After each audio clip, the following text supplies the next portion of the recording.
Hey, what's happening, YouTube? If you tuning in right now, this is a continuation to my Army Basic Training Experience video. So I'm gonna get right into it. I got to my reception November the 20th. When I got there, yeah, it was cold. For you all who's gonna be going in around that time, we was able to take what you call HBL in December. We had 2 weeks off. And yeah, that's holiday block leave. It's not mandatory. You don't have to take it because you'll lose your leave days. And yeah, so we were able to get that. But my first, when I got there to reception, basically, you know, we get off the bus. The drill sergeant was there yelling, of course, and they took us to a classroom and we had to fill out some paperwork and everything. And after that, we was taken to a little confined place inside that building where they would check us for contraband. Prior to getting to reception, I flew to Oklahoma, and when I got to Oklahoma at the airport, Oklahoma City Airport, they had what you call a USO for the it's like a rest area for the new soldiers, and basically there they had snacks and drinks, just anything. It was real like a laid back area, little spot for the soldiers, and that's where the people came to pick us up, where the buses came to pick us up to take us to Fort Sill, which was probably an hour away. But there they also told us to get rid of our contraband, like any bubble gum, any snacks, cigarettes, if you had cigarettes and all that type of stuff. They made you get rid of them, you know. So when we got on the bus, like it's probably about like an hour drive. But anyway, like I said, they took us to another confined spot inside the building when we was at reception, and they made sure we got rid of all the contraband and stuff like that. And then they moved us to another building where we was getting issued things like our PT uniforms and just our regular uniforms and stuff. And we was putting it in the laundry bag. And once we got everything in the laundry bag, we had to line back up outside with our personal bags and everything and try our stuff on that we just got on top of the clothes that we had on. And once we did that, we had to put it back in the laundry bag, and then they made us dump out our personal bag, and they went through our personal bag. And it wasn't like they had a packing list to make sure you had this and make sure you had that, because the drill sergeants, they already knew what their soldiers were supposed to have. So, you know, they checked right quick, they looked on it, and then they made you put your stuff back in your bag, and that was it. And they took us to another building where they gave us linen and our linen for our bunk beds and stuff, and they showed us how to make our bunk beds up, and took you to your bay where you're gonna be living for that 7 days or longer. And yeah, they gave us the time to be up and everything, and that was that. You know, that next day we got up, we formed up for formation, got accountability, we went to breakfast, and we started our day as far as doing the things that they needed to get done for us, as far as dental, photo, getting dog tags, getting your shots, finance, doing all that. And once they got all that squared away, and like I said, that takes a long, all that is each day you doing something different. You know what I'm saying? One day you just might be doing pictures and you're going to be waiting. It's a lot of standing. I had to do a lot of standing. So be ready to stand and be ready to wait. And if you're moving and if you're talking and being impatient like that, the drill sergeants will get on you. When you go to chow, when you go to eat, they're going to show you how to hold your tray. They give you a little time to eat. In my experience, we didn't really get rushed to eat. They gave us enough time to eat, but if you were lacking, taking your time eating, sometimes they'll kick you out of the DFAT. You know, they'll just be fussing at you, telling you to hurry up and eat. And they had TVs in the cafeteria in the DFAC, but we weren't allowed to look at them. And that was part of like something, I guess, trying to see, mentally test you mentally, because you got TVs there, the game's on, and you know you want to look at the TV, but you can't. You know what I'm saying? You just had to eat your food, and it was the same way when we got the basic. And my first day of basic, like I was telling you on my video, my first video, when we was going across the tracks, and we had to get our bags off the bus and everything, and we had to form up, and we were like I know me personally, I was holding at least 4 bags. I know I had a duffel bag on my back. I had front side of the duffel bag, so it was in front of me, and I had a duffel bag on the side I was holding with my hand, and I had my personal bag, and I had some heavy bags.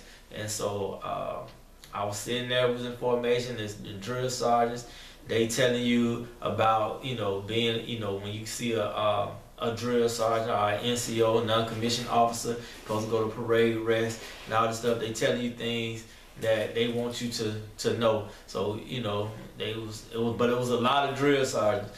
And so at one time, all of them speaking at one time, they yelled to the top of their lungs. So after that, we was rushed to whatever bay we was gonna be living in. And so I lived on the 2nd floor. So everybody who was in 2nd platoon, Chosen, that was the name of our platoon, Chosen.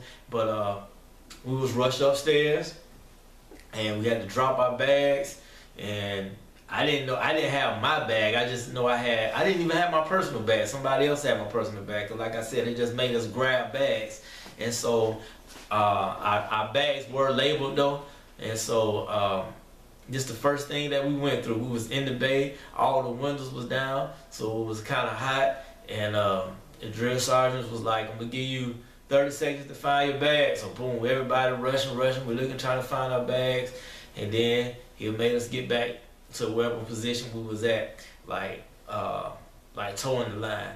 They had a big, long black square in the middle of the floor, and we just had to tow that. We couldn't step in the black at all, and our bags couldn't be in the black at all. Only the drill sergeants could walk on that area. But anyway, once everybody got their bags and everything, their correct bags, that smoking thing I was talking about in my last video, it happened.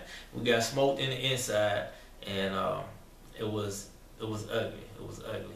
They smoked us today, and we was in the inside. Like I said, the windows were down, so it got real hot real quick. And you know, some people couldn't make it. You know, I don't think nobody quit. I know one person that actually passed out, but you know, it's just you gotta prepare yourself for it and go through it. Cause like I said, it was females. They was in there. They got through it. But after they smoked us real good, got us prepared, they got us back downstairs and went and ate. And they went to take us to go eat, and went to chow.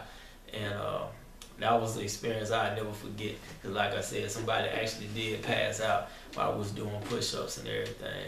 And you know, the drill sergeant acknowledged that. You know, he made us stop. We were still in the front knee and rest position. And that's the push-up position for y'all who don't know.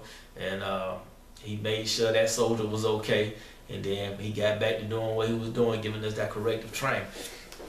But yeah, and like I said, I also experienced in basic getting up like early. You know, I'm in there with like 58 other soldiers, so you know you gotta brush your teeth, you gotta shave. So for me, I got up probably almost like an hour early.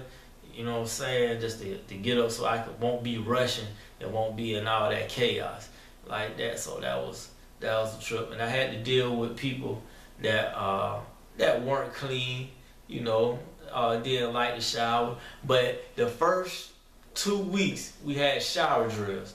You know, after we was like, when it first happened, like we ain't know, you know, we was in the bay and everything, and it's like our drill sergeant was like, "You got first said take your clothes off, you know, and line up." So we had form up, told us to get our towel and our soap. That's all we had, and we had like 8 sinks in the bathroom, and I believe 8 showers. And so how that went, they turned on all the sinks, and we had to line up, and 8 people at a time had to just go wet their towel, wet their soap, and then, you know, basically bathe yourself while you standing in line, and the other people, the people in front of you or whoever ahead of you, the first 8, they go in the shower for mainly probably about 8 seconds just to wash the soap off you. And that's how that went. And that was our shower drills to make sure that everybody took a shower. You know, because like I said, you have people in there who don't like to shower. But that method, it worked, because during that time, wasn't nobody funky, wasn't nobody thing, because the drill sergeants made sure everybody took a shower. And that was pretty cool. It was ordered, you know, we ain't had no, like I said, there wasn't nobody around all stanky and stuff. But shoot, what else? Classrooms. You're gonna be going to the classroom a lot, and you have to stay up. You have to stay up. Don't let the drill sergeants catch you sleep.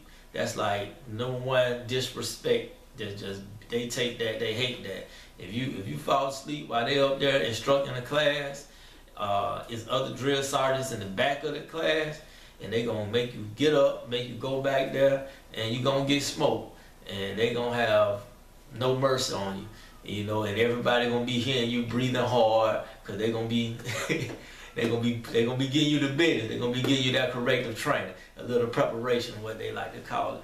And yeah, so that's one big thing to remember is try to stay up. You know, don't fall asleep. But it's gonna be a lot of class, like I said, when I was in reception, when I was telling you all about I had to do a lot of standing, the same thing happens in basic. It's gonna be times, I'm gonna say, like when you go to the range, you're gonna be doing a lot of standing and waiting. When you go to the grenades and do the grenades, it's gonna be a lot of standing, a lot of waiting. When you go do the obstacle course, it's gonna be a lot of standing, a lot of waiting. You know, it's gonna be times you are gonna be able to sit on the bleachers and things like that, but for the most part, it's gonna be a lot of waiting and standing. So, you know, yeah, pretty much. I just wanted to touch on them things. That's why I made this second video. Oh, and another thing is, like I said, I went in November, and it was cold. It was cold. So PT, we still had to do PT when it was snowing, when it was raining. Now sometimes we would stay in the drill pad if it was too cold, but we still did PT.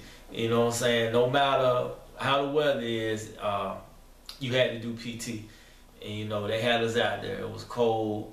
Like I said, I went through it. So you know, just be prepared. Just be prepared, especially if you're going at the time that I went. And another thing, like I was telling you all about HBL, holiday block leave. You can't take that. I was able to go home for 2 weeks, and that helped me out a lot, because I was able to get a break from that environment. You know what I'm saying? And basically be around my family and spend that time. But yeah, I hope this video helped y'all out, you know. But like again, you know, it's my experience, so just getting y'all in on that. So I'm finna sign out, so you know, continue to tune in with me, and because I'm gonna be putting up more videos. Till then, I'll let you.